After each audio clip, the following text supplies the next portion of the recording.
Bismillahirrahmanirrahim. Assalamualaikum warahmatullahi wabarakatuh.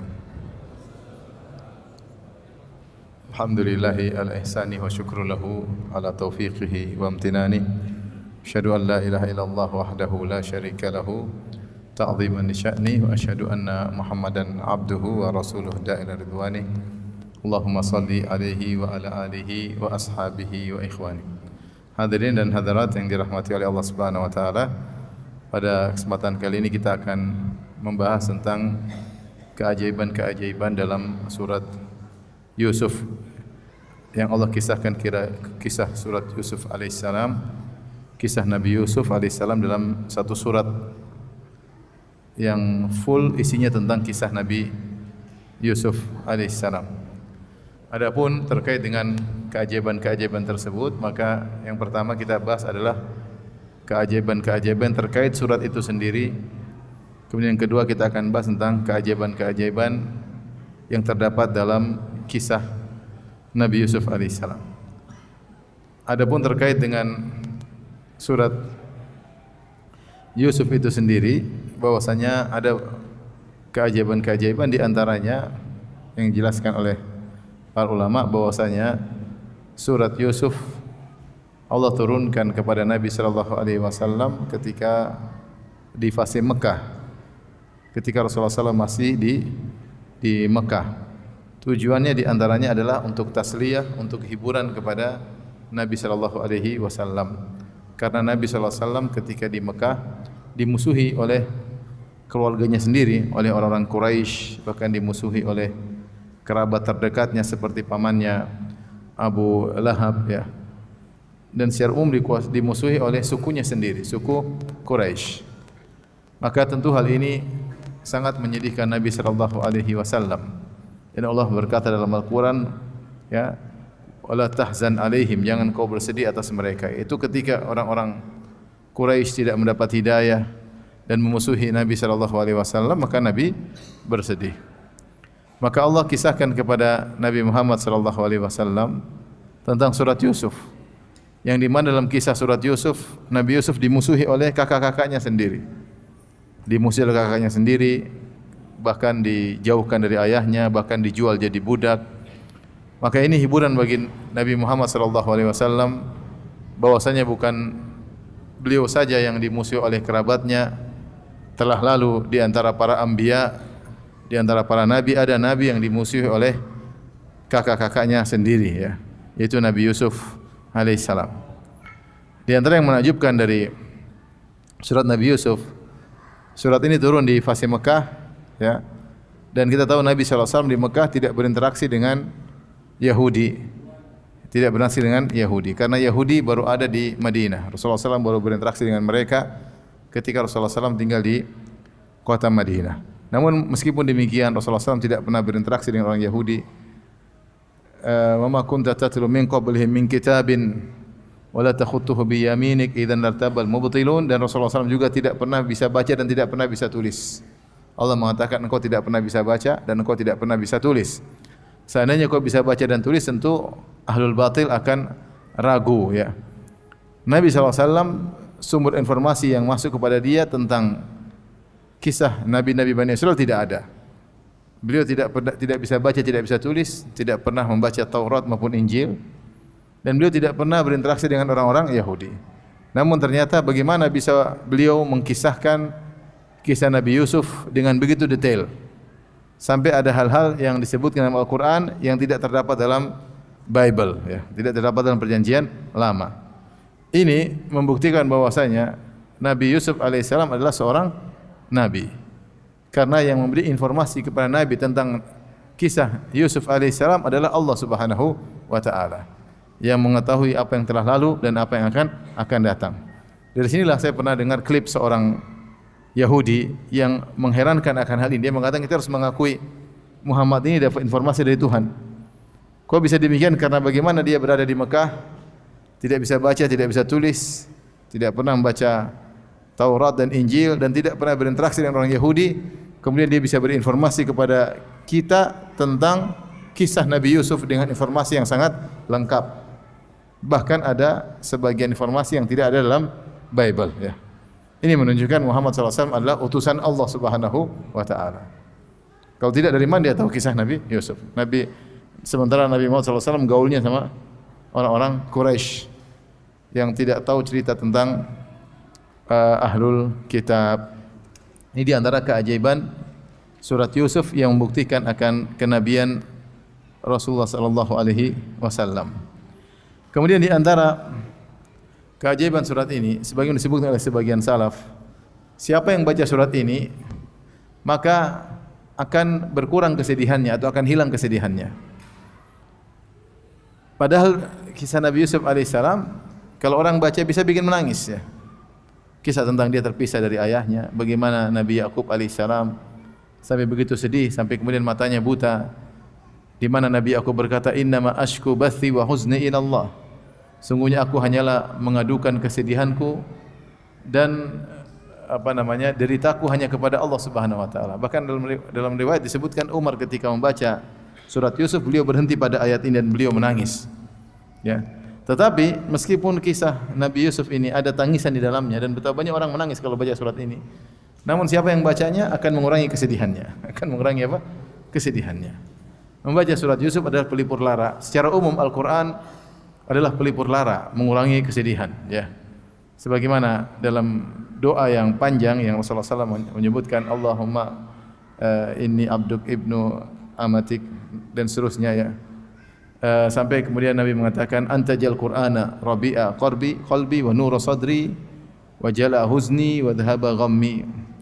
Ya Allah, jadikan Al-Qur'an sebagai rabi'a qalbi, yaitu sebagai penyejuk hatiku, kemudian wa nura sadri sebagai cahaya pada dadaku, wa jalaa huzni dan penghilang kesedihanku, wa dhahaba ghammi dan untuk menghilangkan gundah gulanaku. Al-Qur'an secara umum ya mengurangi kesedihan, terutama surat Yusuf alaihissalam. Siapa yang baca dengan tentunya membaca sambil memahami maknanya, mengerti terjemahannya, apalagi memahami tafsirnya, maka dia akan berkurang kesedihannya. Dan betapa butuh kita untuk membaca surat Yusuf.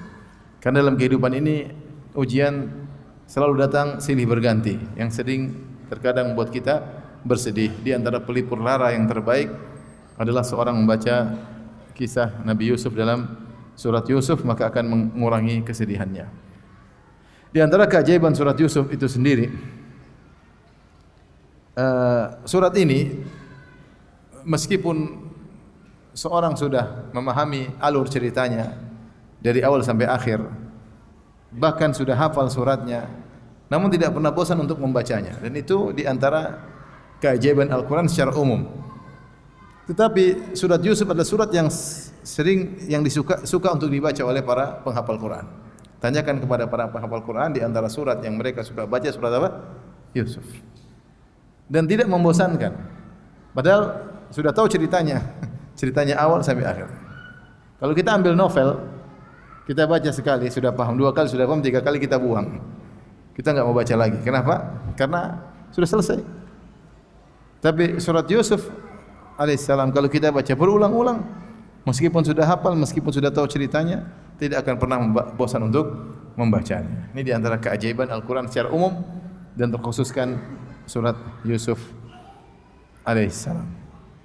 Kemudian di antara menakjubnya surat Yusuf, Allah sifati surat Yusuf dengan ahsanal qasas. Nahnu naqussu 'alaika ahsanal qasasi bima auhayna ilaika hadzal Qur'an. Wa in kunta min qablihi laminal ghafilin. Kata Allah Subhanahu wa taala, kami kisahkan kepada engkau wahai Muhammad ahsanal qasas, kisah yang terbaik. Bima auhayna ilaika hadzal Qur'an, itu dengan kami mewahyukan kepada engkau Al-Qur'an kepadamu. Para ulama secara umum ada dua pendapat tentang makna ahsanal qasas. Karena al-qasas sendiri bisa diartikan sebagai masdar, yaitu ahsana al-ikhtisas, atau diartikan sebagai maf'ul bih, yaitu ahsana ma yuqassu bihi, atau ahsana al-qasas. Adapun makna pertama, makna al-masdar, kalau kita artikan secara bahasa Indonesia, yaitu kami wahyukan kepada engkau pengkisahan terbaik. Pengkisahan terbaik. Bahwasanya ketika Allah menceritakan kisah Nabi Yusuf kepada Nabi Muhammad SAW yang boleh kita baca, itu adalah pengkisahan terbaik dari Allah Subhanahu wa taala, ya. Makna ini menunjukkan bahwasanya kisah terbaik tidak terbatas pada kisah Nabi Yusuf alaihissalam, tetapi seluruh kisah yang dikisahkan oleh Allah dalam Al-Quran semuanya terbaik, karena yang mengkisahkan siapa? Allah. Maka Allah akan mengkisahkan dengan pengkisahan terbaik. Jadi dia masdar, menunjukkan perbuatan mengkisahkan.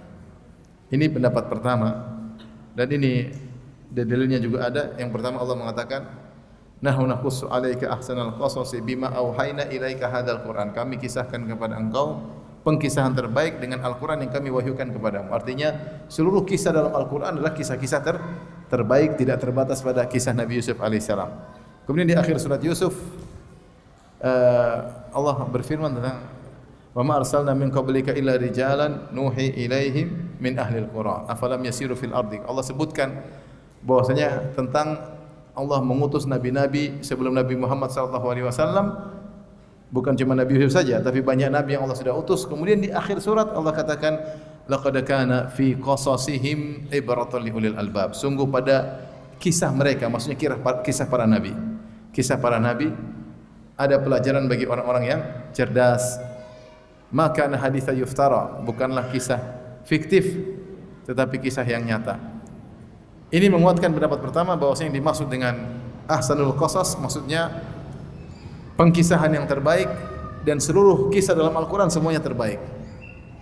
Di antaranya Nabi Yusuf, di antaranya kisah Nabi Musa, di antaranya kisah Nabi Nuh, tetapi keterbaikannya dari satu masing-masing punya sudut pandang tersendiri.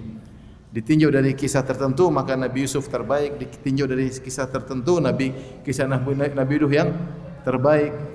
Pelajaran tertentu dari kisah Nabi Musa alaihissalam, masing-masing punya cerita yang terbaik karena dikisahkan dan didesain dan dibuat ceritanya oleh siapa? Oleh Allah Subhanahu wa taala yang mentakdirkan segala cerita tersebut, dan Allah mendesain cerita tersebut membawakan banyak faedah yang luar biasa. Padahal kisah nyata. Kisah nyata. Ini pendapat pertama. Pendapat kedua, yang dimaksud dengan ahsanal qasas adalah kisah yang terbaik. Al-qasas terkadang maknanya maf'ul bih. Al-qasas maksudnya ma yuqassu, yang dikisahkan. Seperti firman Allah Subhanahu wa taala, laqad kana fi qasasihim, sungguh pada kisah mereka. Kisah mereka bisa diartikan dengan kisah, ya, maknanya maf'ul bih. Seperti juga firman Allah Subhanahu wa taala, wa qassa alaihi al-qasas, ketika Nabi Musa bercerita al-qasas kepada calon bapak mertuanya. Di sini al-qasas maknanya kisah. Maknanya apa? Kisah. Maka pendapat kedua cenderung bahwasanya kisah terbaik kisah Nabi Yusuf alaihissalam. Kisah banyak, tapi kisah yang terbaik kisah siapa? Nabi Yusuf alaihissalam. Wallahu a'lam bishawab. Tapi intinya, apakah kisah Nabi Yusuf kisah yang terbaik, ataukah dia kisah terbaik dari satu sisi, sementara kisah para nabi lain juga yang terbaik? Intinya dia salah satu dari kisah-kisah yang terbaik. Tapi kenapa dikatakan kisah Nabi Yusuf adalah kisah yang terbaik? Karena faedah yang dikandung dalam kisah Nabi Yusuf sangat banyak. Bahkan sebagian ulama mengatakan lebih dari 1000 faedah dalam kisah Nabi Yusuf. Lebih dari 1000 faedah dalam kisah Nabi Yusuf. Dan faedah tersebut mutanawwi'ah, variasi luar biasa. Terkait dengan pemerintahan, terkait dengan kekeluargaan, hubungan sosial, ya. Terkait dengan macam-macam ya faedah-faedah tersebut, ya. Tentang akhlak yang mulia yang dicontohkan oleh Nabi Yusuf alaihissalam, bagaimana memaafkan, bagaimana kesabaran, bagaimana kejujuran. Faedah variasi, ya. Faedah tentang takbir mimpi, faedah tentang hasad, banyak faedah dalam kisah Nabi Yusuf. Kemudian juga dalam kisah tersebut terjadi perubahan-perubahan hal yang variatif, ya. Dari tadinya berkumpul bersama, kemudian berpisah. Nabi Yusuf tadi bersama bapaknya, kemudian apa? Berpisah. Kemudian happy ending, terakhirnya ketemu lagi. Tadinya merdeka, Nabi Yusuf kemudian dijual menjadi apa? Budak. Akhirnya menjadi penguasa. Dari merdeka di penjara. Dari penjara menjadi penguasa. Dari penjara menjadi apa? Penguasa. Ya. Kemudian dari bermusuhan menjadi persaudaraan. Ya. Banyak ya. Bahkan sebagian ulama berpendapat bahwasanya Nabi Yusuf terakhir menikah dengan Zulaikha. Dari hampir diajak berzina kemudian jadi hubungan suami istri. Tentu tidak ada dalilnya, tapi ini pendapat sebagian apa? Ulama. Intinya Allah mensifati kisah Nabi Yusuf dengan ahsanal qasas. Mau kita artikan pengkisahan terbaik atau kita artikan kisah terbaik, maka kisah Nabi Yusuf adalah kisah yang menakjubkan. Baik. Ini terkait dengan surat Yusuf itu sendiri.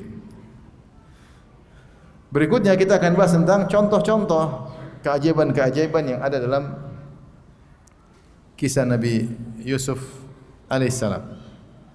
Di antaranya, ikhwan dan akhwat yang dirahmati Allah Subhanahu wa taala, bahwasanya Allah mengkisahkan tentang bagaimana ajaibnya hasad. Hasad itu kalau sudah masuk dalam seorang, dia bisa melakukan hal-hal yang di luar nalar. Lihatlah bagaimana Yusuf dan kakak-kakaknya. Mereka adalah anak-anak seorang nabi, yaitu Nabi Yakub alaihissalam. Yang ketika itu tidak ada manusia yang paling dicintai oleh Allah seperti Nabi Yakub alaihissalam. Dan Nabi Yakub tentu mendidik mereka dengan sebaik-baiknya. Namun Allah mentakdirkan bahwasanya kakak-kakaknya hasad kepada Nabi Yusuf alaihissalam. Dan akhirnya hasad tersebut mengantarkan mereka untuk hampir membunuh Nabi Yusuf. Mereka diskusi, kata mereka, uqtulu Yusuf aw yatrahuhu arda yakhlu lakum wajhu abikum wa takunu min ba'dihi qauman salihin. Kata mereka, bunuh saja Yusuf. Ini opsi pertama, bunuh dia. Opsi kedua, buang dia ke tempat yang jauh yang tidak akan ayah kita melihatnya lagi, supaya kalau ayah kita tidak lihat dia lagi, dia akan fokus cinta sama kita. Itu padahal adik mereka apa? Sendiri. Adik mereka satu ayah. Bagaimana hasad luar biasa menjadikan mereka akhirnya berbuat zalim sampai ingin membunuh adiknya. Akhirnya di antara mereka ada yang menasihati, la taqtulu Yusuf. Jangan ambil opsi pertama. Wa alquhu fi ghayabatil jubbi yaltaqitu ba'dhu sayyarati in kuntum fa'ilin. Kalau memang kita harus memisahkan Yusuf dari ayahnya, maka jangan dibunuh, cukup dimasukkan dalam sumur. Semoga ada orang-orang yang mengembara atau musafirin yang akan mengambilnya. Dan itulah hasad. Hasad kalau sudah masuk dalam hati seorang, maka dia bisa melakukan apa saja yang menakjubkan. Lihatlah bagaimana hasadnya iblis kepada Adam. Sampai dia nekat masuk neraka, yang penting dia puas ya menyesatkan Adam, ya. Kenapa? Dia tidak ingin Adam lebih hebat daripada dia. Dia hasad. Bagaimana ada pendatang baru namanya Adam alaihissalam, tiba-tiba penghuni lama suruh sujud kepada pendatang baru tersebut. Iblis tidak kuat ketika ada pendatang baru yang dia harus sujud kepada pendatang baru tersebut. Dia tidak kuat. Maka dia pun hasad. Kemudian dia membangkang perintah Allah Subhanahu wa taala, padahal dia tahu membangkang perintah Allah taruhannya adalah api neraka. Namun dia tidak peduli. Dia tidak peduli. Dia tidak minta ampun, ya Allah ampuni saya. Enggak, dia tetap bertahan meskipun harus masuk dalam neraka jahanam. Bahkan dia ingin mengajak anak turunan Adam semuanya masuk neraka bersama dia. Hasad menakjubkan, menjadikan iblis rela untuk dibakar, kekal dalam neraka demi dia melampiaskan hasadnya tersebut. Demikian juga Allah sudah kisahkan tentang Kabil dan Habil, yang akhirnya Kabil hasad, akhirnya membunuh adiknya sendiri Habil.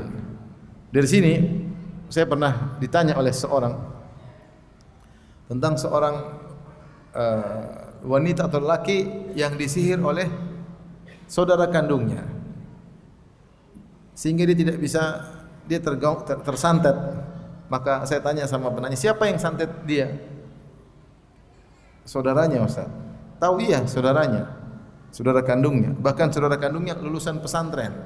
Kok bisa? Karena dia hasad. Subhanallah. Orang kalau sudah hasad, meskipun kakaknya atau adiknya, dia bisa santet.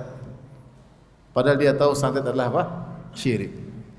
Sebagaimana tentunya saudara-saudara Yusuf tahu bahwasanya membunuh itu dosa besar, atau memisahkan anak dari ayah dosa besar. Namun hasad membuat mereka bisa melakukan demikian. Maka waspada dengan penyakit hasad, karena penyakit hasad, penyakit yang menakjubkan.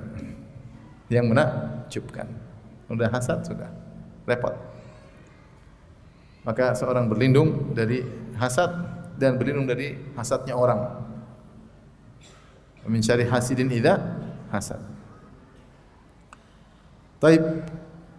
Keajaiban yang kedua, bagaimana lolosnya Nabi Yusuf alaihissalam dari godaan Imra'atul Aziz. Ini sudah sering disampaikan tapi saya ingatkan kembali bahwasanya Imra'atul Aziz yang konon namanya Zulaikha menggoda Nabi Yusuf dengan godaan yang luar biasa. Dan godaan-godaan tersebut disebutkan oleh Ibnu Qayyim dalam Al-Jawabul Kafi dan juga disebutkan oleh As-Sa'di dalam tafsirnya. 10 godaan atau lebih terkumpul pada Yusuf. Luar biasa faktor-faktor penggoda tapi Yusuf bisa selamat. Ini menakjubkan. Ini menakjubkan. Allah Subhanahu wa taala berfirman, ya, wa rawadatu allati huwa fi baiti an nafsihi wa ghallaqatil abwaaba wa qalat hayta lak qala ma'adzallah innahu rabbi ahsana mathwaya innahu la yuflihudz zalimun wa laqad hammat bihi wa hamma biha laula an ra'a burhana rabbih kadzalika linasrifa anhu su'a wal fahsya innahu min ibadinal mukhlasin. Sang wanita yaitu Zulaikha atau Imratul Aziz merayu Yusuf alaihissalam, kemudian menutup seluruh pintu-pintu dan dia berkata, "Hai talak, silakan berzina denganku." Yusuf berkata alaihissalam, "Ma'adzallah, aku berlindung kepada Allah. Innahu rabbi ahsana mathwaya." Sungguhnya Rabbku telah berbuat baik kepadaku. Bagaimana aku membalas kebaikan Rabbku dengan keburukan? Innahu la yuflihudz zalimun. Sungguhnya orang yang berbuat dosa tidak akan beruntung. Di antara dosa adalah berbuat zina, berbuat zulm li nafs, itu berzina. Walaqad hammat bih. Sungguh sang wanita Zulaikha sudah kebelet, syahwatnya sudah berkobar kepada Yusuf. Wa hamma biha, dan Yusuf pun sudah tergerak. Laula an ra'a burhana rabbih, kalau bukan Yusuf melihat petunjuk dari Allah Subhanahu wa taala. Kadzalika linasrifa anhu su'a wal fahsya. Demikianlah kami ingin memalingkan Yusuf dari perbuatan buruk dan perbuatan keji. Kenapa? Innahu min ibadinal mukhlasin. Dia adalah termasuk dari hamba yang diselamatkan karena di antaranya karena ikhlas kepada Allah Subhanahu wa taala. Baik. Faktor-faktor yang menjebak Yusuf ketika itu banyak. Pertama, Yusuf alaihissalam asing. Dia kampungnya di mana? Di Palestina. Sekarang dia sedang digoda di mana? Di Mesir. Jarak antara Palestina dengan Mesir jauh sekali. Biasanya orang kalau di kampung orang lain nakal, nekat berbuat apa? Kenakalan. Tapi kalau di kampung sendiri enggak enak. Takut ketahuan orang tua, takut ketahuan kakak, takut ketahuan keluarga. Tapi kalau di kampung orang nekat mencuri, nekat. Sebagian orang kalau di tanah air baik-baik, kalau udah keluar nakal. Yusuf alaihissalam di antara faktor yang menggodanya, kalau dia pun bermaksiat enggak ada yang tahu. Kakaknya enggak tahu, adiknya enggak tahu, orang tuanya enggak tahu. Ini faktor penggoda tersendiri. Faktor penggoda yang kedua, Yusuf alaihissalam masih muda. Dan kita tahu syahwat anak muda tidak seperti syahwat orang tua. Orang tua ada syahwatnya, tapi syahwatnya sudah kendor, tidak seperti anak muda yang bergejolak. Ya. Sehingga ketika Yusuf digoda, syahwatnya tentu sangat mudah bergejolak, dan ini faktor ujian tersendiri. Makanya kalau ada orang tua yang berzina lebih parah daripada anak muda yang berzina. Rasulullah SAW pernah menyebutkan salah satu 3 orang yang Allah tidak berbicara dengan mereka dan bagi mereka adab yang pedih. Ya, Allah tidak memandang mereka dan bagi mereka adab yang pedih. Di antaranya usyaimitun zanin atau syekhun zanin, orang tua yang berzina. Ini orang yang buruk. Kenapa dia dimurkai secara spesifik oleh Allah Subhanahu wa taala? Karena faktor untuk maksiat sudah tidak ada. Dia sudah tua, syahwatnya tidak bergejolak. Lain halnya dengan anak muda. Anak muda berzina memang parah, tapi lebih parah kalau ada orang tua yang berzina. Artinya kondisi Yusuf masih muda alaihissalam. Ini faktor penggoda luar biasa. Kemudian di antaranya Yusuf sendiri ganteng. Kalau orang ganteng pede atau tidak? Pede. Kalau enggak ganteng enggak pede. Diganggu cewek malu-malu. Kalau ganteng diganggu cewek malah berhadapan. Karena dia pede, dia ganteng ya. Ujian berikutnya bahwasanya yang menggoda adalah wanita sangat cantik karena dia disifat dengan imra'atul aziz. Istri dari orang terpandang di kota Mesir. Ada yang mengatakan suami Zulaikha adalah bendaharawan Mesir, menteri keuangan. Dan tidak mungkin menteri milih istri sembarangan. Kalau ada menteri pilih istri sembarangan tentu kalau jadi menteri pasti milih istri yang apa? Yang cantik. Jadi Zulaikha ini sangat cantik. Yang keberapa tadi? Yang kelima, Zulaikha sendiri menghiasi dirinya dengan kecantikan. Dalam sebagian qiraah, hi'tulak, aku telah, yaitu tahayyatulaka, aku telah menyiapkan diriku untukmu. Dia sudah cantik, dia hiasi dirinya untuk siap menggoda Yusuf alaihissalam. Kemudian faktor berikutnya, dia yang mulai menggoda. Dia yang mulai apa? Menggoda. Banyak laki-laki mungkin kuat imannya, tapi ketika wanita yang mulai menggoda, mulai dia goyang imannya. Yang mulai menggoda sang wanita. Faktor berikutnya yang keberapa? Berikutnya bahwasanya syahwat Nabi Yusuf juga mulai bergejolak. Allah berfirman, "Walaqad hammat bih", sungguh Zulaikha sangat kebelet kepada Yusuf alaihissalam. Wa hamma biha. Yusuf juga syahwatnya mulai apa? Bergejolak. Manusiawi melihat wanita cantik di depan dia dan dia masih muda. Sebagaimana seorang lapar lihat makanan bergejolak enggak keinginannya? Bergejolak. Lagi lapar ada makanan enak ya pingin makan ya. Pingin makan.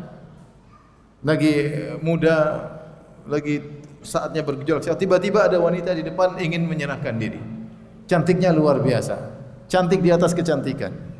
Wa hamma biha, dan ini ujian lebih berat. Beda kalau orang tidak punya syahwat. Digoda ya silakan aja goda, enggak ada masalah. Ini syahwatnya ada. Yang goda sangat cantik jelita. Maka ini ujian tersendiri bagi Nabi Yusuf alaihissalam. Kemudian di antara godaan yang lain yaitu Zulaikha adalah wanita yang sangat kaya. Uangnya banyak. Artinya kalau Yusuf memenuhi hasratnya, apa saja kebutuhan Yusuf dipenuhi. Perempuan kaya raya. Yusuf mau apa saja tinggal dikasih duit. Yang berapa sekarang? Hah? Sekarang 9 atau 10? 9. Di antaranya semua pintu-pintu sudah ditutup. Semua pintu sudah ditutup. Wa ghallaqatil abwab, pintu-pintu semua telah tertutup sehingga tidak ada yang melihat mereka sama sekali ya. Tidak ada yang melihat mereka sama sekali. Seandainya kalau mereka bermaksiat selamat, tidak ada yang lihat mereka sama sekali. Ini di antara faktor-faktor yang menggoda Yusuf, namun menakjubkan Yusuf bisa selamat. Kalau kita di posisi Yusuf, wah, habis dah. Tidak usah cantik, jelek aja bisa tergoda. Apalagi cantik. Betapa banyak orang tergoda dengan wanita yang wanita tersebut lebih jelek daripada istrinya, tapi dia tergoda. Banyak seperti itu. Apalagi kalau yang menggoda lebih cantik daripada istrinya. Apalagi yang menggoda tersebut cantik dan kaya raya, sudah selamat jalan ya. Makanya di antara orang yang dinaungi oleh Allah pada hari kiamat kelak, seorang laki yang digoda oleh perempuan yang kaya raya. Ya. Rajulun da'tu imra'atun dzatu mansibin wa jamalin. Seorang yang digoda seorang wanita punya kedudukan, itu orang kaya raya. Wa jamal, dan cantik, terkumpul keduanya. Kita ini kalau mau jadi perempuan yang mana? Kalau bisa cantik dan kaya, kalau bisa. Dapatnya miskin dan pas-pasan ya sudah, mau apa lagi? Tapi kalau bisa milih cantik dan apa? Kaya raya. Digoda oleh wanita cantik dan kaya raya, faqala inni akhafullah. Dia berkata, aku takut kepada Allah. Ini luar biasa laki-laki ini. Saya rasa antum tidak pernah menghadapi kondisi seperti itu. Karena enggak ada wanita cantik kaya godain antum. Antum pas-pasan wajahnya masalahnya. Yang ada jelek kaya mungkin. Atau cantik miskin mungkin, tapi cantik sekaligus kaya godain antum enggak ada.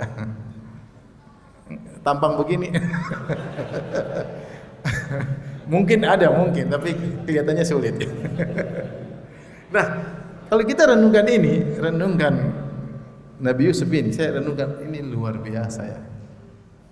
Kita bicara tentang seorang pemuda yang ada syahwatnya. Terkumpul faktor-faktor seluruhnya. tapi dia bisa selamat. Siapa yang menyelamatkan Nabi Yusuf?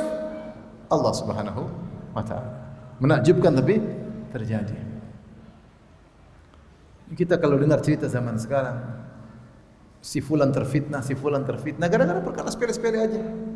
Terfitnah.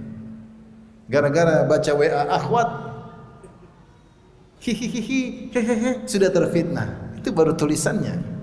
Belum lihat jarinya, baru lihat apa? Tulisan. Ini kalau kayak Yusuf, siapa yang mau selamat?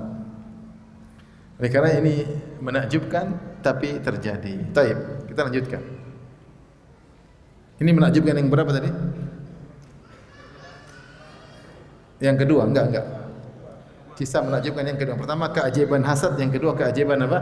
Bagaimana Yusuf bisa lolos.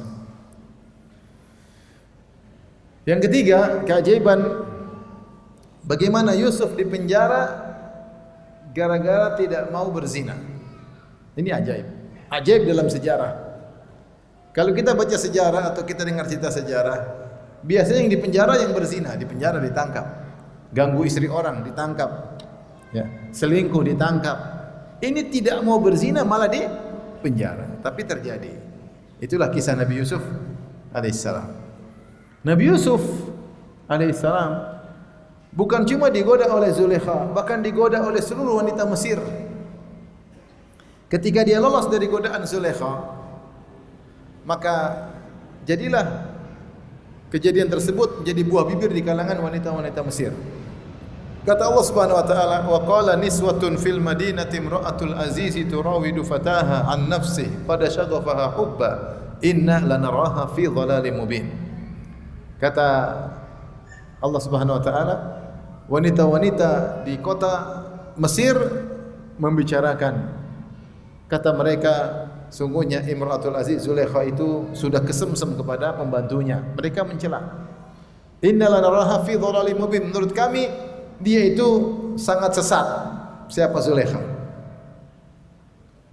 Kata Allah, falamma sami'at bimakrihinna. Tatkala Zulaikha mendengar makar mereka. Di sini sebagian ahli tafsir mengatakan Allah menamakan pembicaraan wanita Mesir, ibu-ibu Mesir dengan makar. Dengan makar. Kenapa dinamakan dengan makar? Karena sebenarnya pembicaraan tersebut mereka ingin lihat Yusuf sebenarnya. Mereka ingin gibah mereka ini sampai kepada Zulaikha agar mereka juga diberi kesempatan melihat apa? Yusuf. Maka disebut dengan apa? Makar. Falamma sami'at bimakrihinna arsalat ilaihinna wa atadat lahunna muttaka wa atat kulla wahidatin minhunna sikina wa qalat ikhruj alaihin. Maka diundanglah semua wanita ibu-ibu tadi, mungkin ibu-ibu pejabat juga, ibu-ibu pejabat ya, yang ngobrolin, gibahin dia, lagi ngerumpi, diundang semuanya ke rumah semuanya. Ini Zulaikha, istri menteri keuangan. Yang lain mungkin menteri-menteri yang lain, semua diundang ibu-ibu Mesir. Sampai sana disediakan tempat untuk bersandar, santai, dikasih makanan yang harus dipotong dengan pisau, disiapkan pisau. Ketika mereka asik ngobrol sambil potong-potong makanan, mungkin potong pizza mungkin, atau potong ketimun, atau pisang goreng, enggak tahu apa yang dipotong. Intinya ada yang dipotong. Sambil ngobrol mereka potong-potong, tiba-tiba waqalat ikhruj alaihin, kata Zulaikha, Yusuf tolong lewat depan mereka. Karena dia pembantunya Zulaikha. Falamma ra'aynahu akbarnahu qatta'na aydiyahunna wa qulna hasya lillahi ma hadza bashar. Tatkala Yusuf lewat, mereka potong tangan mereka tanpa mereka sadari, mereka mengatakan ini ma hadza bashar, ini bukan manusia, in hadza illa malakun karim, ini malaikat yang mulia. Ketika itu Zulaikha akhirnya merobek tirai rasa malunya, dia enggak perlu malu lagi. Qalat fadzalikunna alladzi lumtunnani fi, ini yang kalian ngejek-ngejek saya. Kalian juga baru 5 menit lihat sudah KO. Saya bertahun-tahun sama dia. Kalian 5 menit sudah potong-potong apa? Untung bukan potongnya di sini, kalau potongnya di sini. Qalat fadzalikunna alladzi lumtunnani fi. Kata para ulama, dia telah merobek tirai malunya, udah enggak malu-malu lagi udah. Inilah yang kalian celah saya. Kemudian dia cerita, wa qala laqad rawatuhu an nafsi fastasam, saya telah rayu dia namun dia berpegang teguh, enggak melirik sama sekali. Wala illam yaf'al ma amuruhu la yusjananna wa la yusjananna wa la yakuna minas sakhirin. Kalau dia tidak menjalankan keinginanku untuk berzina denganku, aku akan menyerahkan dia. Taib, disitulah kemudian Yusuf alaihissalam berdoa kepada Allah. Rabbi sijnu ahabbu ilayya mimma yad'unani ilaih. Perhatikan. Allah mengatakan, Yusuf berdoa, ya Rabbku, penjara lebih aku sukai daripada rayuan mereka. Ingat, Yusuf tidak mengatakan rayuannya. Kalau rayuannya mungkin Zulaikha doang. Tapi Yusuf mengatakan, alaihissalam berkata, Rabbi sijnu ahabbu ilayya mimma yad'unani. Beliau menggunakan dhamir jamak, kata ganti jamak, plural. Ya Allah, penjara lebih aku sukai daripada rayuan mereka. Wa illa tasrif anni kaidahun. Kalau kau tidak memalingkan aku dari makar mereka. Asbu ilaihinna, aku akan condong kepada mereka. Wa akum minal jahilin, dan aku akan melakukan maksiat. Jadi yang merayu bukan cuma siapa? Zulaikha. Semua ibu-ibu merayu. Disebutkan dalam buku tafsir, maka Zulaikha minta tolong ibu-ibu, ayo kamu tolong rayu Yusuf lah. Sudah, rasa malu udah enggak ada. Kamu rayu Yusuf lah biar suka sama saya. Kamu juga rayu Yusuf biar suka sama saya. Jadi semua ibu-ibu disuruh sama Zulaikha untuk merayu Yusuf supaya mau sama siapa? Zulaikha. Ternyata setiap ibu-ibu datang, Suf sama saya aja Suf. Zulaikha sama saya aja. Atau lagi sama saya aja, semuanya mau sama dia. Makanya Yusuf mengatakan, penjara lebih aku sukai daripada rayuan apa? Mereka semua merayu, mereka semua berhasad sama Yusuf. Akhirnya Yusuf di penjara. Inilah keajaiban sejarah. Bagaimana ada seorang di penjara gara-gara tidak mau berzina. Yang ada dalam sejarah orang berzina ditangkap. Ini gara-gara ingin menjaga harga diri, tidak mau di penjara. Tidak mau berzina malah di penjara. Adakah kisah seperti ini di alam semesta? Tidak ada. Seorang di penjara gara-gara tidak mau apa? Berzina. Tidak ada.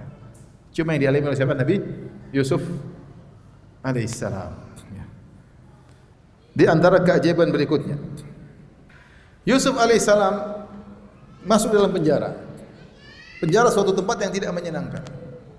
Tetapi Yusuf alaihissalam menakjubkan, beliau menjadikan penjara sebagai tempat dakwah, tempat belajar, menyebar kebaikan di penjara sebisa beliau. Sampai terkenalah Yusuf sebagai orang yang baik. Mungkin di sana dia nasihati orang, mungkin dia bantu orang. Yang bisa dia lakukan, apa sih yang bisa dilakukan oleh seorang dalam penjara? Yang bisa dilakukan, dia jadikan penjara sebagai sarana untuk cari pahala. Yusuf alaihissalam dalam kondisi seperti itu bisa berbuat ihsan. Sampai orang-orang mengatakan, inna naraka minal muhsinin, kami melihat engkau termasuk orang yang berbuat baik. Padahal beliau sedang di penjara. Namanya penjara, orang itu ya mengeluh sana, mengeluh sini. Tapi Yusuf alaihissalam tidak. Dia membantu mereka, dia nasihati mereka, dia dakwahi mereka, sampai terkenal dia menjadi orang yang ihsan. Sampai disebutkan dalam buku tafsir, sampai kalau ada orang dikeluarkan dari penjara, keluar dari penjara, dia minta di penjara lagi. Kenapa? Pingin dekat sama Yusuf alaihissalam. Masukin lagi. Jangan dulu. Pingin dekat dengan siapa? Nabi Yusuf alaihissalam. Maka seorang dalam kondisi apapun, ya, tetap berusaha berbuat baik. Berbuat baik tidak harus kita dalam kondisi kaya raya, tidak harus dalam kondisi kita lagi bebas merdeka, tidak harus dalam kondisi lagi lapang.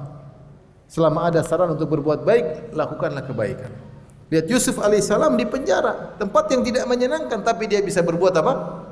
Ihsan. Ya. Mungkin kita perlu baca di buku tafsir apa sih ihsan yang dia lakukan, tapi intinya kondisinya tidak semudah yang kita bayangkan. Orang di penjara, sudah banyak orang di penjara selain dia. Biasanya di penjara orang berkelahi, orang ini. Mungkin dia bantu sana, bantu sini, nasihat sana, nasihat sini, sehingga semua orang senang ngobrol dengan dia. Sampai disebut dalam buku tafsir, kalau ada yang sudah keluar, waktunya keluar dari penjara, ingin kembali lagi menemani Yusuf alaihi salam. Baik.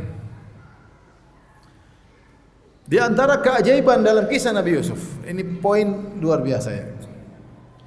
Nabi Yusuf alaihissalam dari ketika di penjara jadi orang rendahan, kemudian setelah itu menjadi bangsawan, tidak berubah, tetap menjadi orang yang baik. Ketika di penjara, Allah sebutkan ada dua orang datang minta ditafsirkan mimpinya. Wa dakhala ma'ahu as-sijna fatayan. Qala ahaduhuma inni arani asir khamra wa qala al-akharu inni arani ahmilu fawqa ra'si khubzan ta'kulu at-tayru min nabbi'na bi ta'wilihi inna naraka minal muhsinin. Perhatikan. Masuklah dalam penjara selain Yusuf ada dua pemuda. Maka dua pemuda ini pun datang kepada Yusuf minta ditafsirkan mimpinya. Yang satu berkata, "Wahai Yusuf, aku melihat dalam mimpiku asiru khamra, aku memerah anggur menjadi minuman." Wa qala al-akhar, yang satu berkata, "Aku bermimpi, aku meletakkan di kepalaku roti kemudian dimakan oleh burung. Nabbi'na bi ta'wilih, kabarkanlah kepada kami tafsir mimpi kami berdua. Inna naraka minal muhsin." Apa yang buat mereka minta ditafsirkan mimpi? Mereka mengatakan inna naraka minal muhsin. Inna di situ menunjukkan sebab kami melihat engkau termasuk orang yang baik. Baik. Ini predikat akhlak perangai Yusuf ketika di penjara. Lagi miskin, lagi susah, status lagi di penjara, enggak bisa apa-apa, tapi dia baik. Tapi setelah itu berubah. Tiba-tiba setelah keluar dari penjara tiba-tiba menjadi bangsawan. Jadi menteri keuangan. Tentu uang semua beliau yang pegang. Duit banyak, menteri keuangan. Bangsawan, dihormati di negeri Mesir. Saking dihormati Yusuf, Yusuf pindahin keluarganya dari Palestina untuk tinggal di Mesir, beranak pinak di Mesir karena dia bangsawan di situ. Apakah sifatnya berubah sebagaimana banyak orang? Ternyata tidak. Nabi Yusuf disifati dengan minal muhsinin. Ya. Seperti ketika kakak-kakaknya belum tahu, kemudian mereka berkata, "Ya ayyuhal azizu, inna lahu aban syaikhan kabira, fakhudh ahadana makanah, inna naraka minal muhsinin." Ketika Binyamin ditangkap, tentu dengan rencana Nabi Yusuf alaihissalam, kemudian kakak-kakaknya berkata, "Wahai sang penguasa, wahai orang yang mulia, ya ayyuhal aziz, inna lahu aban syaikhan kabira." Binyamin ini punya kakak, punya bapak yang sudah tua, maksudnya bapaknya Yusuf juga, itu maksudnya Nabi Yakub alaihissalam. "Fakhudh ahadana makanah." Ambillah salah satu dari kami 10 orang ini, gantikan posisi Binyamin. Kenapa? Inna naraka minal muhsinin, kami melihat engkau adalah orang yang sangat baik. Tapi Yusuf ketika di penjara disifati dengan minal muhsinin, termasuk orang baik. Ketika sudah jadi bangsawan juga disifati dengan apa? Minal muhsinin. Ini keajaiban. Lihatlah bagaimana kondisi manusia yang dulunya miskin kemudian kaya. Oh, tidak ada nama berubah, pasti berubah. Sombonglah, inilah, apalagi apa namanya ABK orang OBK ya, apa OKB orang kaya baru, pasti udik ya, pasti udik. OKB orang kaya baru, pasti sifatnya berubah. Betapa banyak orang mengeluh, "Ustaz dia sudah enggak kenal saya lagi." Jangankan orang biasa, ustaz saja bisa lupa sama teman-teman yang dulu. Bisa tidak? Bisa, sebenarnya ustaz sudah lupa sama kita. Sudah berubah. Banyak orang mengeluh demikian. Azan kan? Azan. Ya udah azan. Salat baru kita lanjutkan. Bismillahirrahmanirrahim. Alhamdulillah, salatu wassalamu ala Rasulillah wa ala alihi wa sahbihi wa mawalah. Kita tadi berhenti pada keajaiban yang kelima dalam kisah Nabi Yusuf, yaitu bagaimana Yusuf alaihissalam mengalami perubahan-perubahan kondisi, ya. Namun tidak merubah perangainya dari seorang yang tadinya budak, kemudian di penjara, kemudian menjadi bangsawan. Semua itu tetap dalam kondisi inna naraka minal muhsinin. Sungguhnya kami memandang engkau adalah termasuk orang-orang berbuat ihsan.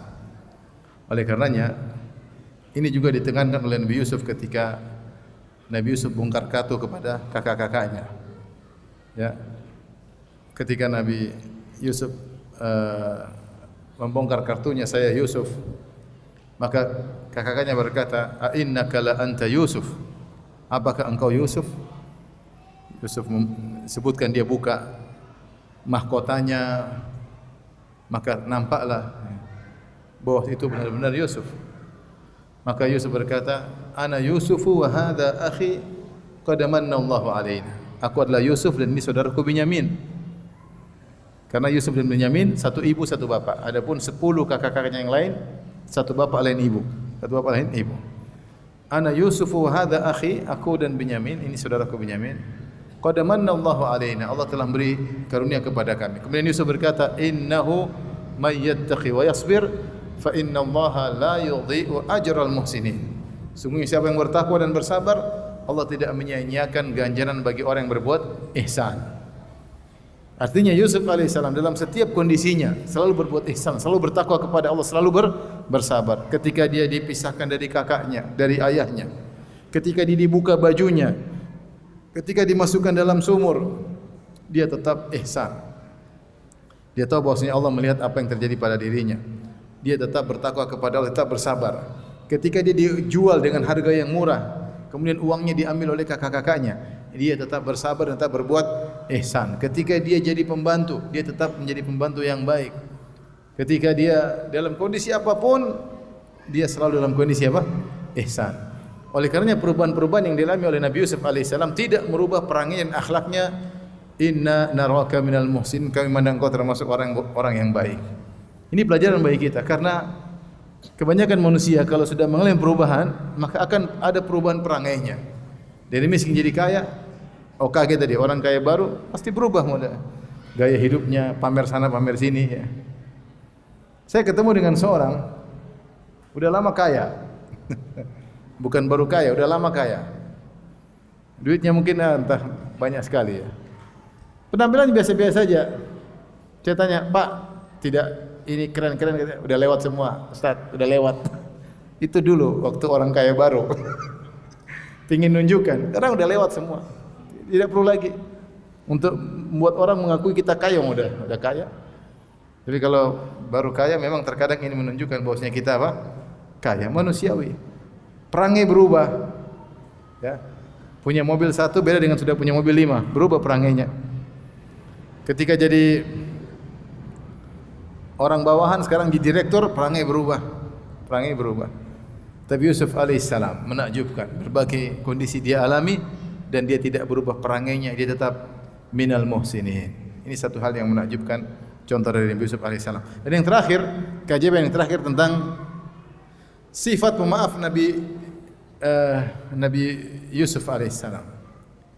Kalau ayahnya Nabi Yakub, ya, dia mengatakan fasabrun jamil. Fasabrun jamil. Dalam Al-Quran disebut jamil ada 3. Sabrun jamil, hajrun jamil, saffun jamil. Fasabrun jamil, sabar yang indah. Sabar itu bertingkat-tingkat, di antara sabar yang indah. Apa yang sabar yang indah? Itu sabar yang tidak disertai dengan keluhan kepada manusia. Dia boleh mengeluh kepada Allah, tadi mengeluh kepada manusia. Kalau dia mengeluh sama manusia, sabar tapi bukan sabar yang indah. Makanya kata Nabi Yakub alaihissalam, "Inna ma ashku bathi wa huzni ila Allah." Sungguhnya aku hanya mengeluhkan kesedihanku kepada Allah Subhanahu wa taala.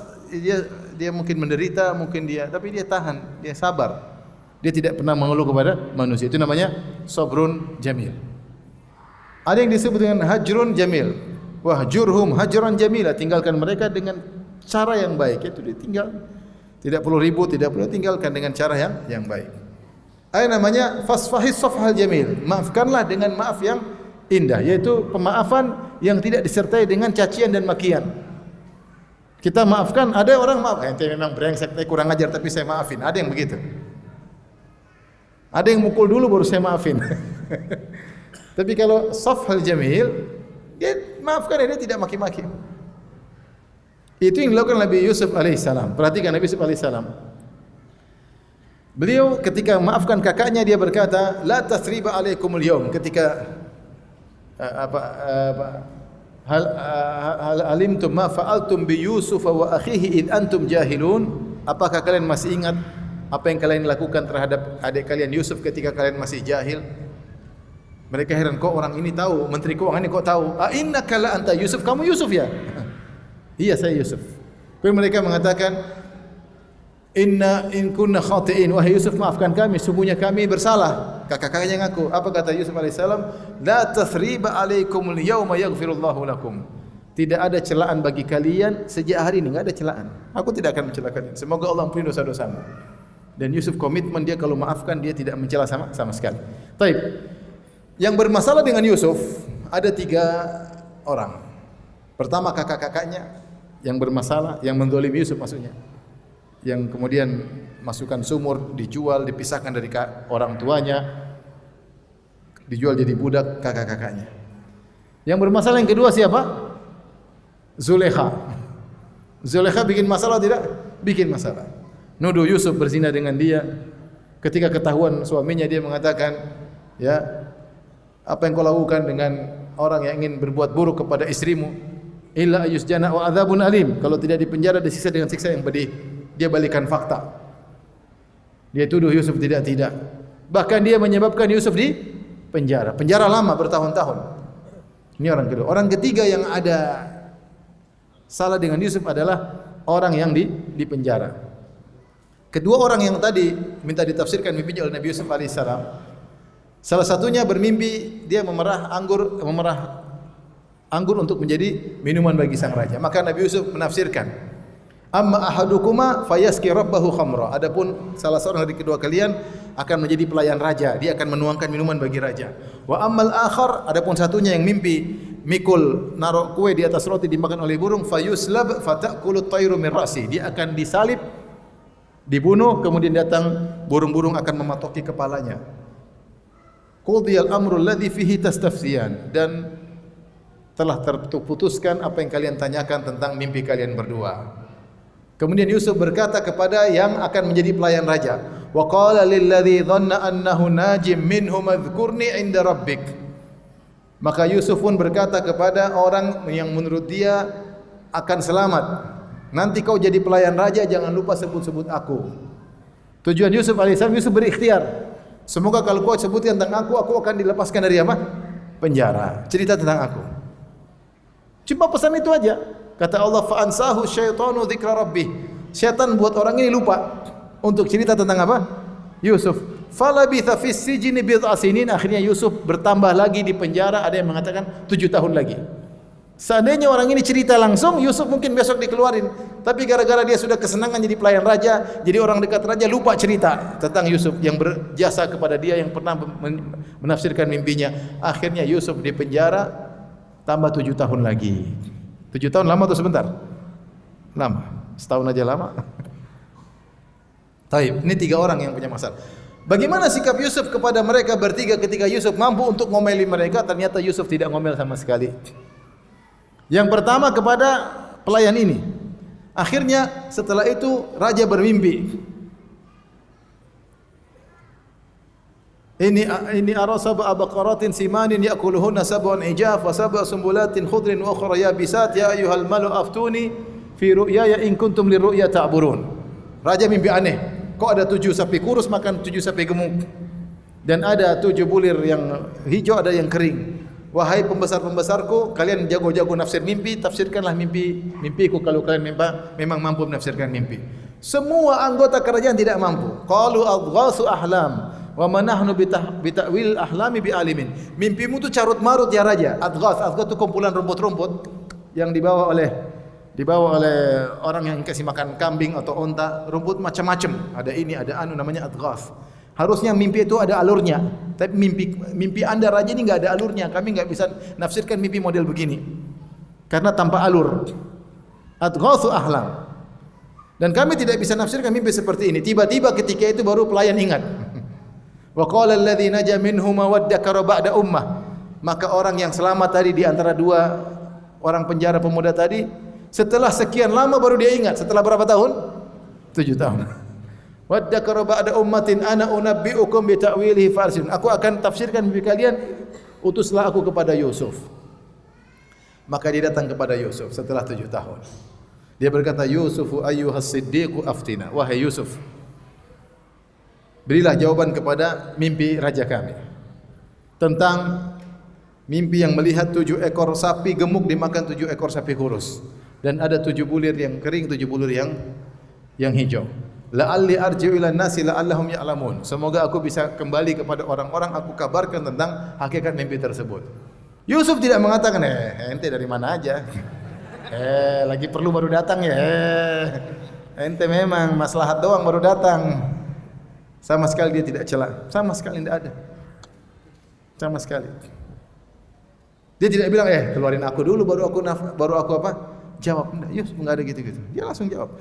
Bahkan dia bukan cuma, dan menakjubkan Yusuf alaihissalam bukan cuma menafsirkan saja, bahkan dia kasih solusi. Apa tafsiran mimpi tersebut? Tafsiran mimpi tersebut hanya sederhana. Akan ada 7 tahun musim panen dan 7 tahun musim paceklik. Itu sebenarnya tafsirnya.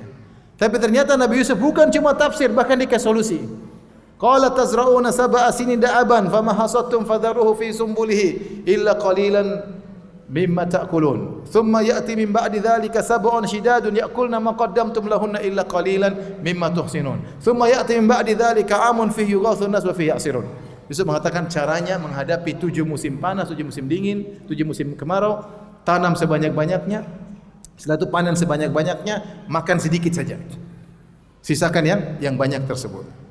Terus tumpuk gandum sampai banyak. Ketika datang musim kemarau, makan dari itu sedikit-sedikit. Jangan habiskan. Jadi Yusuf kasih solusi, dan ini menakjubkan. Yusuf tidak mencela teman di penjaranya tersebut sama sekali. Ini satu. Yang kedua, ketika Yusuf dikeluarkan dari penjara, Yusuf tidak dendam sama sekali sama Zulekha. Bahkan dia menisbahkan kepada seluruh wanita.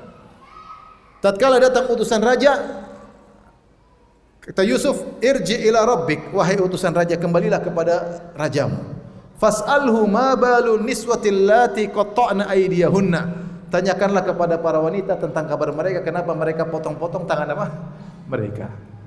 Dia tidak bilang tanya Zulekha, enggak. Dia langsung berbicara secara umum kepada wanita seluruhnya. Dan ini tidak menyebutkan secara khusus Zulekha yang rayu saya, yang ini gara-gara dia brengsek, enggak ada sama sekali. Menakjubkan. Yusuf tidak ada dendam, hatinya bersih. Dia cuma ingin agar tuduhan hilang, karena dia dituduh macam-macam, dan itu hak seseorang untuk membersihkan nama baiknya kembali. Maka dia bilang, tanyakan kepada para ibu-ibu yang motong-motong tangan mereka. Akhirnya ketika ditanya, Zulekha akhirnya ngaku sendiri. Al-ana qalat imra'atul azizil ana hashasal haq ana rawatu an nafsi. Akhirnya ngomong sendiri tanpa diminta. Raja tidak bilang, kamu gimana Zulekha? Enggak, dia ngomong sendiri. Sekarang sudah jelas kebenaran, saya yang merayunya. Dia tidak melakukan kesalahan sama sekali. Tidak dicaci sama sekali, Yusuf tidak dendam sama sekali. Makanya para ahli tafsir menyebutkan, tidak ada sanadnya, tapi disebutkan dalam buku-buku tafsir. Ternyata setelah itu suami Zulekha meninggal, Menteri Keuangan. Sudah meninggal ketika itu. Di masa Yusuf di penjara sudah meninggal. Zulekha menjanda. Kemudian Yusuf diangkat menjadi apa? Menteri Keuangan. Posisi suaminya Zulekha yang dulu. Akhirnya raja bilang, Yusuf nikah aja sama siapa? Zulekha. Ahlan wa sahlan. Enggak, bukan begitu ya. Itu kalau kita ahlan wa sahlan. Tapi Yusuf baik ya, sudah disebut itu ide dari raja dan dia oke-oke saja. Akhirnya masuklah Zulekha ketemu dengan dia, Yusuf kesempatan nasihati. Nah, begini kan lebih baik, tidak seperti yang dulu.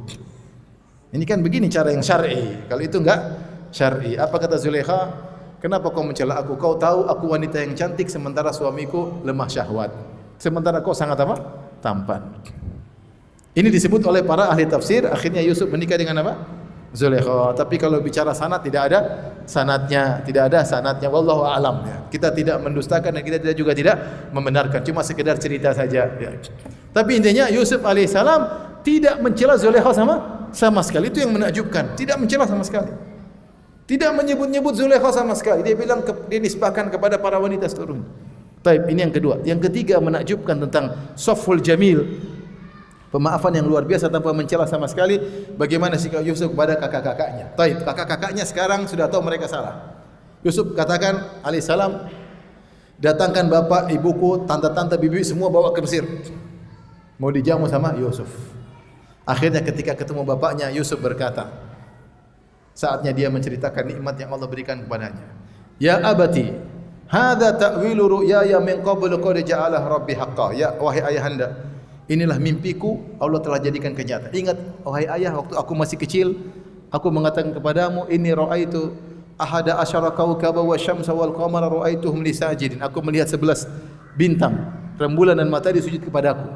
Apa maksud mimpi tersebut? Sekarang baru kenyataan. Ternyata maksudnya kalian semua, ayahku, ibuku dan 11 saudaraku semua datang di di Mesir. Kemudian menghormati Nabi Yusuf. Hadza ta'wilu ru'yaya min qablu qad ja'ala rabbi haqqan. Allah telah menjadikan kenyataan.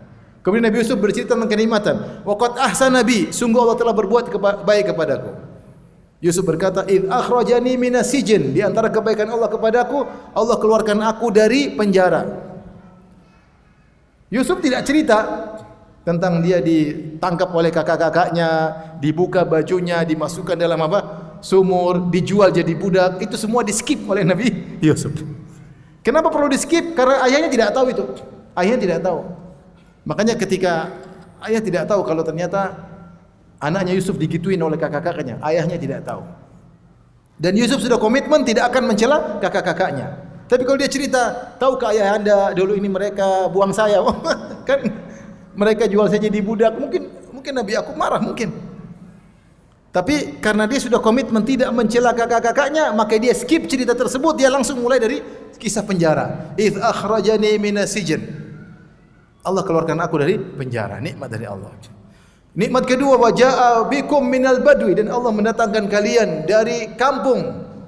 Kita tadinya berpisah, kemudian Allah datangkan kalian berkumpul dengan. Ini kenikmatan luar biasa. Min ba'di an nazaga syaitanu baini wa baina ikhwati. Setelah syaitan mengadu domba di antara aku dan kakak-kakakku. Adapun kakak-kakaknya hasad sama Yusuf, Yakub sudah tahu alaihissalam. Ayah sudah tahu. Makanya ketika Nabi Yusuf ceritakan mimpinya ketika masih kecil, Nabi Yakub berkata, "Ya la tahsus ru'yaka ala ikhwatika fayakidu laka kaida." Jangan kau ceritakan mimpimu kepada kakak-kakakmu. Mereka akan bikin makar kepadamu. Jadi Yakub alaihissalam tahu kakak-kakaknya enggak suka sama siapa? Yusuf. Makanya Yusuf menyebutkan di antara nikmat, aku sekarang damai dengan kakak-kakakku setelah sebelumnya kami digoda syaitan. Perhatikan Yusuf memilih kata-kata yang indah. Dia tidak mengatakan setelah sebelumnya kakak-kakakku kurang ajar, tidak. Tapi dia menisbahkan kesalahan kepada syaitan. Min ba'di an nazaga syaitanu baini wa baina ikhwati. Setelah syaitan mengadu domba di antara kami, dia nisbahkan kesalahan kepada siapa?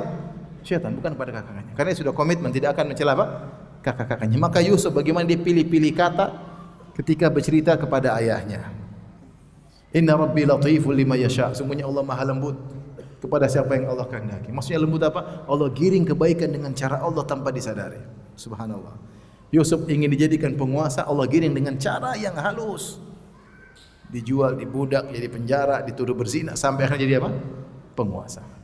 Inna rabbi latiful lima yasha. Allah latif, maha halus. Inilah sikap pemaafnya Nabi Yusuf yang luar biasa, yang maafkan tanpa mencela sama sekali, sampai dijadikan teladan bagi Nabi Muhammad sallallahu alaihi wasallam. Ketika Nabi Muhammad sallallahu alaihi wasallam menaklukkan kota Mekah, Nabi kumpulkan orang-orang Quraisy. Kalau Nabi bunuh mereka, itu hak Nabi sallallahu alaihi wasallam. Mereka ini yang 8 tahun lalu mengusir Nabi. Mereka ini yang 8 tahun lalu bikin sayembara, siapa yang bisa bunuh Muhammad dapat 100 ekor onta. Mereka ini yang mengirim para pemuda untuk menikam Nabi di rumah Nabi sallallahu alaihi wasallam. Mereka ini yang telah mencuri rumah Nabi dan dijual. Mereka ini yang harus membuat Nabi keluar dari negeri yang dia cintai 8 tahun yang lalu. Sekarang Nabi datang. Nah, kumpul semua. Mereka kumpul enggak bisa apa-apa. Rasulullah bertanya kepada mereka, "Ma tadhunnun anni fa'ilun bikum?" Menurut kalian apa yang akan aku lakukan kepada kalian? Menurut kalian apa yang aku lakukan? Kira-kira apa ini? Kalau Rasulullah balas, Rasulullah SAW bunuh mereka, wajar, terserah Nabi SAW. Mereka berkata, "Khair, menurut kami engkau akan melakukan kebaikan. Akhun karim, engkau adalah saudara kami yang mulia." Ibnu Amin karim, bapakmu juga dulu apa? Mulia. Mereka puji-puji Nabi. Kata Nabi SAW, "Ma aqulu lakum illa kama qala akhi Yusuf." Aku tidak berkata kepada kalian, wahai orang-orang musyrikin Arab, Quraisy, musyrikin. Aku tidak berkata kepada kalian kecuali seperti perkataan saudaraku Yusuf alaihissalam, "La tathriba alaikumul yaum." Tidak ada celaan bagi kalian mulai hari ini. "Idhabu fa antumut tulaqa." Pergilah kalian, sungguhnya kalian bebas. Mereka musyrik dibebaskan oleh Nabi sallallahu alaihi wasallam. Menakjubkan, Nabi Muhammad sallallahu alaihi wasallam mencontohi siapa? Nabi Yusuf alaihissalam. Inilah di antara keajaiban-keajaiban yang ada dalam surat Yusuf alaihissalam. Semoga bisa menjadi faedah bagi kita semua. Demikian, wallahu taala alam bisawab. Ada yang bertanya atau tidak? Ustaz, mohon nasihatnya untuk suami ana, mumpung suami ana ikut kajian.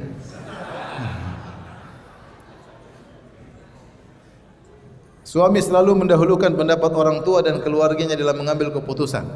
Manakah yang harus suami utamakan? Berunding dengan anak atau dengan keluarganya? Mengingat keluarganya belum sunnah, sedang kita sudah belajar sunnah. Kalau terkait dengan keluarga tentu lebih utama diskusi dengan apa? Istri. Karena terkait dengan keluarga itu mungkin perdagangan ya urusan lain. Tapi kalau terkait dengan urusan anak-anak, terkait dengan urusan rumah, maka lebih utama diskusi dengan apa? Dengan istri. Karena yang menghadapi, yang menjalin adalah apa? Istri. Allah alam, bisa jadi suaminya berunding dengan keluarganya karena ada hal-hal yang harus diperhatikan untuk menjaga kemaslahatan. Apalagi dikatakan tadi keluarga besarnya belum kenal sunnah. Mungkin suaminya ingin ambil hati keluarganya. Kita husnudzon, maksud saya, ini yang bertanya husnudzon sama apa? Suaminya. Siapa tahu suaminya memang diskusi sama keluarga besarnya karena keluarga besarnya belum kenal sunnah, maka dia ingin lihat sisi-sisi yang mungkin bisa diambil hati mereka. Tapi intinya pada hakikatnya kalau masalah terkait dengan rumah tangga, dengan anak-anak, dengan kondisi dalam rumah, sebaiknya dia diskusi sama istrinya karena mereka berdua lah yang menjalani kehidupan rumah tangga. Afwan Ustaz izin bertanya, seorang istri menemui mantan pacar atau mantan kekasihnya, sedangkan sang istri punya suami, bertemu dengan pacarnya tanpa sepengetahuan suami. Sebelum bertemu, kenapa hati itu terasa seperti menggebu-gebu ingin ketemu? Setelah bertemu, semuanya serasa ikhlas. Gimana hukumnya untuk minta maaf kepada suami? Dan bagaimana caranya mencikapi agar terhindar dari maksiat atau zina? Aduh. Allah mensifati wanita salihat, kata Allah Subhanahu wa taala, "Fasalihatu qanitatun hafizatun lil ghaibi bima hafizallah." Perhatikan ayat ini. Allah menyebut ciri-ciri wanita salihat. Wanita salihat adalah qanitat, yaitu yang taat kepada Allah, yang menjalankan hak Allah. Ciri wanita salihat kedua yang menjaga hak suami. Hafizatun lil ghaib, yaitu menjaga hak-hak suami ketika suami tidak di rumah. Tidak maksudnya mungkin di rumah tapi tidak tahu apa yang dia lakukan. Intinya dalam kondisi gaib dari perbuatan-perbuatannya. Kalau suami tidak di rumah saja dia harus jaga hak suami. Harta suami dijaga, apalagi harga dirinya. Dia milik suaminya. Ya. Dia istri suaminya. Kalau harta suaminya dia harus jaga, apalagi harga dirinya. Apalagi kalau suaminya lagi di rumah. Tapi kata Allah, bima hafizallah. Dia hanya bisa dengan penjagaan Allah. Artinya seorang wanita kalau ingin bisa menjaga hak suami, berdoa sama Allah. Karena yang bisa buat dia menjaga hak Allah adalah menjaga hak suami adalah siapa? Allah. Jadi berdoa kepada Allah, ya Allah jadikanlah aku wanita soleha, jadikanlah aku bisa menjaga hak suami ketika suami tidak ada. Dan ini bahaya seperti ini. CLBK ini bahaya. Cinta lama belum kelar. Cinta lama bersemu kembali. Cinta lama bubarkan apa? Keluarga. Ini mengerikan. Makanya banyak terjadi perselingkuhan ketika ada reuni. Reuni ketemu dengan teman-teman lama, akhirnya ketemu dengan pacar lama. Ternyata dia ada masalah sama istrinya, pacar lamanya ada masalah dengan suaminya. Akhirnya terjadi apa yang terjadi? Setan datang itu solusi katanya. Solusi. Tapi ini kejadian nyata. Ada kejadian di suatu daerah, sudah ngaji, ikhwan akhwat sudah ngaji. Sudah cadaran, ikhwan juga. Subhanallah. Dia kenalan lagi, connecting lagi dengan lelaki pacar lamanya. Akhirnya diam-diam dia ketemu dengan pacarnya tersebut. Cinta bersemi kembali. Akhirnya dia berzina. Ini pakai cadar nih. Berzina. Sepertinya suaminya sudah tahu, dinasihati, kamu tidak boleh begitu, kamu tidak boleh begitu. Akhirnya dia ingin bertemu dengan pacarnya tersebut yang terakhir kali, kayaknya ini terakhir. Maka dia ketemu dengan pacarnya, kalau nggak salah berzina juga, namun pacarnya tidak terima kalau dia memutuskan. Akhirnya dibunuhlah wanita tersebut. Ini kenyataan pernah terjadi. Bahaya. Kalau antum membuka atau anti membuka pintu ini, maka sangat mudah terjerumus dalam apa? Perzinahan. Seorang harus bertakwa kepada Allah, menjauhi pintu-pintu kemaksiatan. Jangan pernah hubungi lagi pacar apa? Pacar lama. Setan bisa menggoda. Mungkin anti lagi masalah sama suami, setan datang, dimimpikanlah pacar lama. Pacar lama juga dimimpikan anti. Tahukah antum ketika pernah terjadi kasus di Arab Saudi ketika ada orang mengaku sebagai Imam Mahdi? Saya diceritain oleh guru-guru saya. Di zaman itu setan datang kepada beberapa orang-orang kemudian memimpikan dialah Imam Mahdi. Jadi mimpinya kompak. Itu Imam Mahdi. Sampai ketika mereka mimpi, mereka semakin yakin itu Imam Mahdi. Padahal semua mimpinya dari mana? Dari setan. Setan tidak putus asa menggoda seorang ketika sedang sadar, bahkan ketika sedang tidur pun digoda. Maka seorang jangan buka-buka masa lalunya, ya, karena itu bisa merusak rumah tangganya. Bagaimana cara menasihati suami yang sering chat dengan perempuan? Aduh. Yang katanya teman kerjanya. Nah, iyalah. Emang selingkuh sama teman siapa lagi kalau bukan teman kerja? Qadarullah chatnya tidak berhubungan dengan pekerjaan dan sering balas story WA. Masya Allah. Sesekali chat urusan kerjaan tapi berlanjut dengan candaan. Nah, ini sudah. Ini fitnah chat. Para lelaki bertakwa kepada Allah. Antum tinggal sudah di Bali, ya. Bertakwa kepada Allah. Ujian antum berat, ya. Jangan antum merusak lagi rumah tangga antum. Allah sudah beri kenikmatan yang halal, antum cari yang haram. Antum kira begitu bahagia? Enggak bahagia. Ya. Berdoa, Allahumma kfini bihalalika an haramika. Ya Allah, cukupkanlah aku dengan yang halal dari hal-hal yang apa? Haram.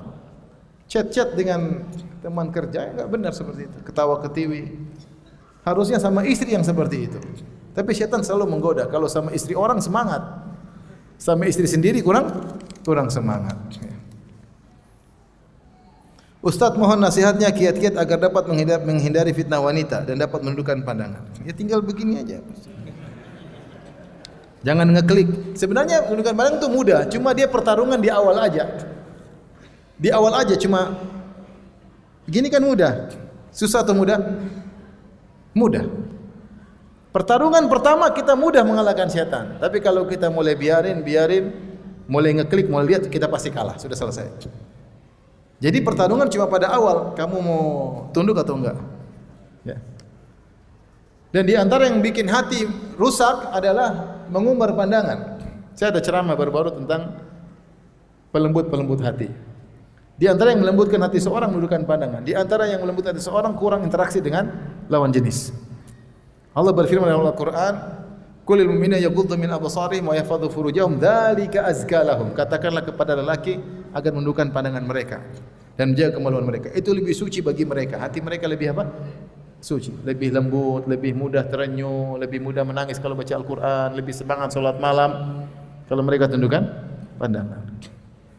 Kemudian juga Allah mengatakan, "Wa idza sa'altumuhunna mata'an fas'aluhunna mi wara'i hijab. Dzalikum atharu liqulubikum wa qulubihin." Kata Allah kepada para sahabat, kalau kalian minta sesuatu kepada istri-istri Nabi, mintalah di balik hijab. Itu lebih baik lebih suci bagi hati kalian dan bagi hati mereka. Ini dalil bahwasanya interaksi dengan wanita kalau berlebihan merusak hati. Merusak hati. Jangan kita berinteraksi dengan wanita kecuali ada seperlunya, ada perlunya enggak apa-apa. Kalau enggak perlu, jangan. Kasihan hati kita. Untuk mensucikannya susah, enggak gampang. Iktikaf lah, baca Quran lah. Tapi kita rusak dengan melihat hal-hal yang haram. Kita rusak dengan interaksi dengan wanita berlebihan tidak pada perluannya. Sehingga kita berlezat-lezakan berinteraksi dalam chat. Buktinya kita ketawa ketiwi. Berarti ada kelezatan enggak? Ada. Terfitnah dengan chat. Terfitnah dengan telepon. Kita telepon wanita ketawa ketiwi, berarti kita sudah terfitnah. Buktinya kita nyaman. Nyaman itu menunjukkan ada kelezatan. Dengan mendengar suara wanita, dengan berchatting-chattingan, berdua-dua dengan wanita tersebut, waliyadzubillah, merusak hati. Cara mudah tundukkan pandangan, ingat hal ini. Pingin hati bersih, tundukkan pandangan. Makanya setelah Allah sebutkan tentang tundukkan pandangan, pada halaman berikutnya dalam Al-Quran, dalam surat Nur, Allah mengatakan, Allahu nurus samawati wal ard. Ibnul Qayyim mengambil faedah bahwasanya siapa yang menundukkan pandangan, Allah akan berikan cahaya dalam hatinya, akan ada kebahagiaan. Ya. Oleh karenanya saya tahu di sini susah, tapi tetap tundukkan apa? Pandangan. Ya. Dan pertarungan cuma pada pandangan pertama itu aja. Mudah, yang penting ada kelihatan. Kalau lagi browsing, misalnya mau lihat pengajian, tahu-tahu ada cewek kelewat terbuka auratnya, jangan kembalikan, langsung turun terus. Kalau kembalikan sudah, berarti udah pandangan kedua, udah semakin lemah apa? Iman. Kalau lewat selesai, lewat, tidak ada masalah. Jangan klik. Ada judul menarik, jangan klik. Ini menggoda, enggak ada faedahnya. Klik enggak, klik enggak, klik enggak, klik. Saya iman kuat. Paling cuma gini-gini aja. Selesai. Hilang hati, kotor. Ini sebenarnya mudah, cuma kalau sudah pandangan kedua sudah susah. Kalau pandangan pertama masih apa? Masih mudah. Klik enggak klik mudah. Kalau udah klik susah. Kita manusia kalau syahwat sudah bergejolak susah. Nalar sudah tidak jalan. Kita sebagai muslim diwajibkan membuang pandangan saat melihat wanita yang terlihat aurat atau wanita yang tidak berhijab. Apakah kita tetap berdosa jika tidak membuang pandangan? Tapi kita tidak memiliki atau memikirkan hasrat? Karena zaman sekarang banyak sekali wanita yang terbuka auratnya. Mau hasrat enggak hasrat apa? Kita jangan lihat. Kecuali tadi terpaksa kalau kita lagi yang motor kita lihat tabrak, itu lain cerita. Astagfirullah, astagfirullah udah. Jangan bilang alhamdulillah, astagfirullah, astagfirullah. Ya Allah musta'an. Gimana lagi? Ingat, kapan antum senang melihat itulah syahwat. Sudah syahwat hati antum rusak. Itu aja. Baik, demikian saja kajian kita. Subhanakallah bihamdik asyhadu an la ilaha illa anta astaghfiruka wa atubu ilaik. Assalamualaikum warahmatullahi wabarakatuh.